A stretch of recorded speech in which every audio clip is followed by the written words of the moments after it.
The 73rd chapter, Perek Ayin Gimel of Tehillim, is noted as the beginning of the third book. And it's Tehillim, which is the first of 10. We had one earlier, which begins with Mizmor La'asaf, one of the chief singers. Perhaps there were so many and well known that there was a whole family of great singers from the family of Asaf. And so these are Tehillim that he wrote, presumably, whoever he is, one of these chief singers of David. Mizmor La'asaf, Ach Tov L'Yisrael, Elohim Levarei Leva. God is good to Israel, to those whose heart is pure. Now we'll see that beginning to the chapter is not what most of the chapter is composed of. Va'ani kimat natayu raglai ka'ayin shufchu ashurai. As for me, my feet have almost strayed. My steps were nearly led off course. Presumably from this idea that God is truly good to Israel. Ki kineti baholalim shlom rishaim ereh. And why did I almost go off course? Because I envied the evil. I saw the wicked who had shalom, who had peace. Here we have in Tehillim over and over again. My enemies are trying to destroy me, the difficulties of my life, how hard it is on a personal level for David, on a national level for Bnei Yisrael. And here, right, we have this author who says, as opposed to all those Tehillim, which we've talked about who's the author, but the idea of Tehillim is that it's for every man. We all go through, every man and woman, we all go through these stages in life. And I saw the wicked and they were chilled out. They were ignorant as bliss. They were doing their wicked things. Ki ein chartzubot lemotam uvari ulam. They aren't scared of death. Their bodies are bari. Their bodies are healthy. Ba'amal enosh einemo v'im adam lo yinuga'u. They have no part in the worries of the amal, of the work that man goes through and the travails of the difficulties of life. They are not afflicted like the rest of mankind. Again, this joyous ignorance existed. Lachein anakt mo ga'ava ya'atof shit chamas lamo. And so they walk with their chest puffed up with pride. And the Hamas, the lawlessness, the disaster, it's like it's an atof, right? Though, like the word we make for the bracha for tzitzit, it's like it's enwrapping them like a crown. Everybody knows. Yatsa mechelev einemo avru maskiot levav. The chelev, the fat, shuts out their eyes. Right, they have so much they don't see past the joy. Think about this as maybe the reason why this chapter is after the chapter before it, about the king, about Shlomo, and the need for the king to follow God and be the king of the Ani ve'Evyon, and to look out from the palace and care about others. And here, this the wicked who are so successful, they don't even see the fat, all that they have. Their fancies are extravagant. They have so much, they don't see beyond that. Yamiku, vidabru vira oshek mimarom yidaber. They scoff and plan evil from their eminence. They plan wrongdoing. And here we've gone from them sort of as just wealthy people, people who don't care about anybody else. We described them in the beginning as wicked, but up to that point, we haven't seen real wickedness. We've seen people who don't care about anybody else, who are living this in the lap of luxury, ignorant of the problems of the every man and every woman. But here in verse 8, no, they scoff and plan evil. They're not just ignorant, they are also evil. They're also, how do they enrich themselves? Through fraudulent behavior to others. Shatu, we're in verse 9. Vashamayim pihem lushonam tihalach ba'aretz. They set their mouths against the heavens, and their tongues walk through the earth, presumably spreading their lies and spreading their bad intentions. Lachein yashuva mo halom umimale yimatsu lamo. And so they pound against God's people again and again until they are drained of their very last tear. That is, until the people. Now, this could be a reference to nations that attack Israel, or it could be reference to criminals who are succeeding members of Bnei Israel, and through their fraudulent, trickery, lying, deceitfulness. They are hounding the people again and again. Then they say, how could God know? Is there knowledge? Does God have any knowledge? Is the one up high? The Elyon, does he know anything? It doesn't seem like it. Doesn't seem like he knows what's going on. We saw this in earlier chapters back in the teens. We had similar descriptions of the wicked. This is the wicked, tranquil. They gather great wealth, right? Without the worries, without the problems. Achrik zakiti livavi verchatz b'nikayon kapai. It was for nothing. There's no reason why my heart was kept pure, why my hands were naki, were clean and innocent of any sin. Because look, the wicked, they're prospering and I'm not getting anything.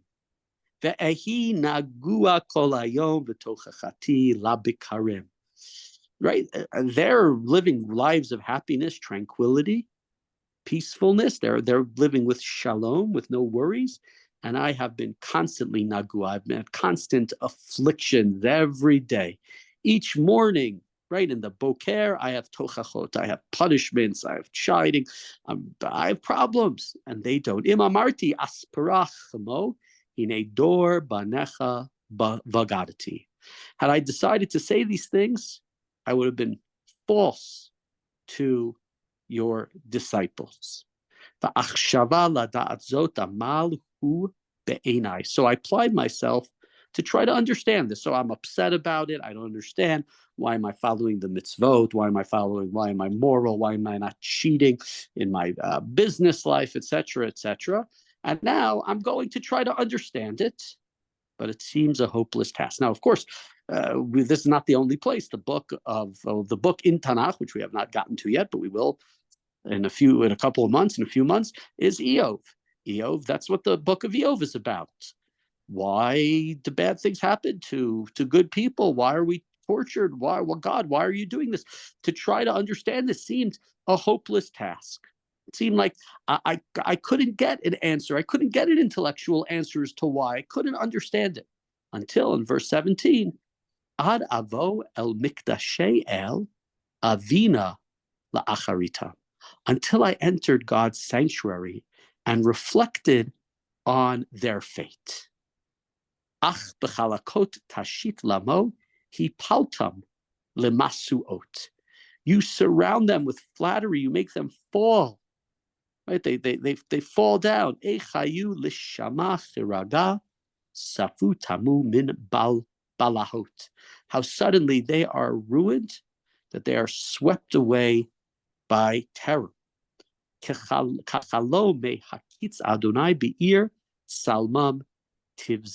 When you are aroused, you despise the wicked and what they stand for in their image, as one does a dream after waking.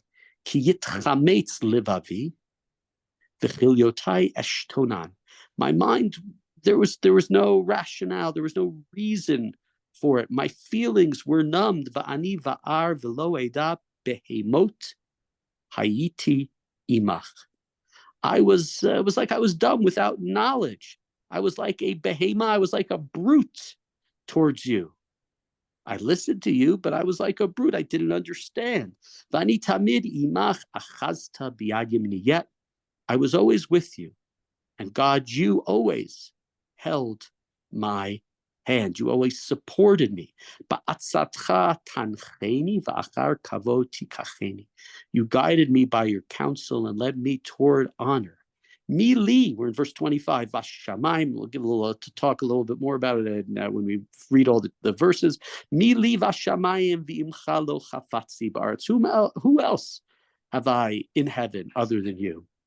And having you, I don't need anything else on earth.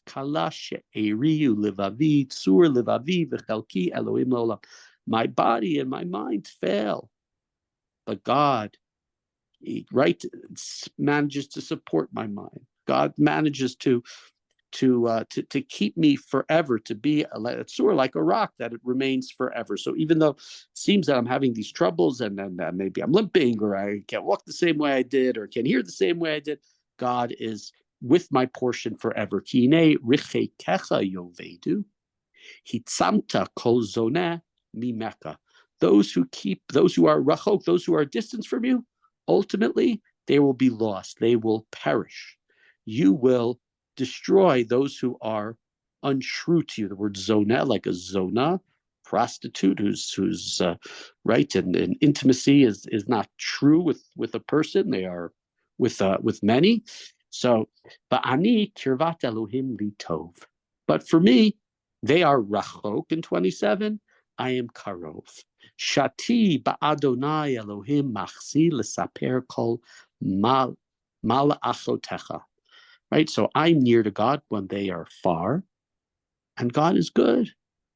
I have made God my machzi, my refuge, my place of support, that I may talk about all of your milacha, all of your works, all that you do.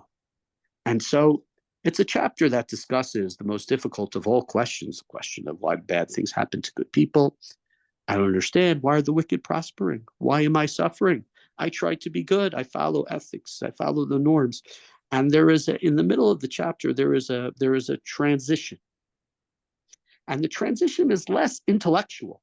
He doesn't come up with an answer because there is no answer. It was frustrated attempt to get an answer. What changes? What changes is some sort of experience, right? I believe this until I came to your Mikdash, until somehow the experience of being in the Mikdash changed my perspective and saw that maybe I am not as successful as financially, physically, as some of as many wicked people who seem to prosper. I have a different perspective on life. And I think that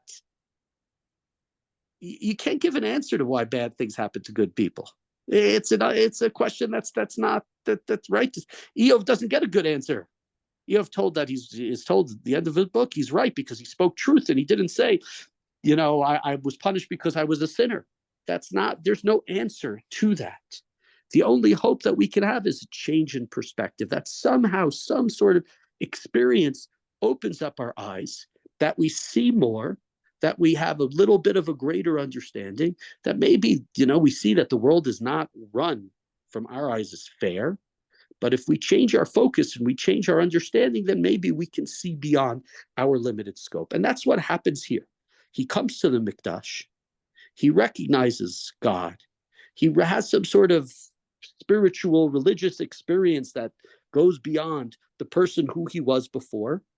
And I can accept from that maybe the world is not on its face value is not fair, but I can change my perspective and understand the world in which I live in with my closeness to God, that we ultimately will benefit, and the wicked at some point will suffer, that will happen. In his own life, doesn't necessarily see it, but it's a change in focus, a change in perspective. It's been a long time since I read When Bad Things Happen to Good People. Right? Maybe after the Bible, the Jewish book that has sold the most copies in history, and we have a piece of advice here. And so I said, it's been decades since I read it. I don't remember what Kushner says in it, but I think that this is a big piece of who we are and what we are and how to deal with these questions. To finish with a thought, which is, right, we say over and over again as Jews, Zecher Litziat Mitzrayim, Zecher Litziat Mitzrayim, Zecher, right? We're always supposed to remember Egypt. We're always supposed to remember. Why are we always supposed to remember Egypt? It was so long ago. Why? It's supposed to teach us the same way, especially pushed at the Seder, it's supposed to teach us we might be living a nice, comfortable life. Things might be great in the diaspora. Things might be wonderful, or in Israel for that matter. But just remember where we came from. We're not so far away from being slaves in Egypt. We're not so far away from that poverty, from that genocide, from that horror.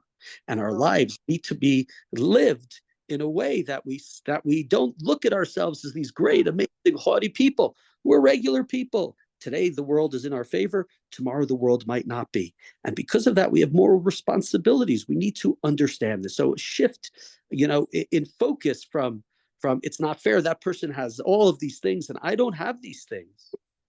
is very important, I think, and that's the lesson of this chapter, and the hope that we can transcend some of the issues and the problems that we face in life by looking in a more in a larger way at the world, and getting closer to God, and this way being able to understand a little bit more from a different perspective, and hopefully that will help.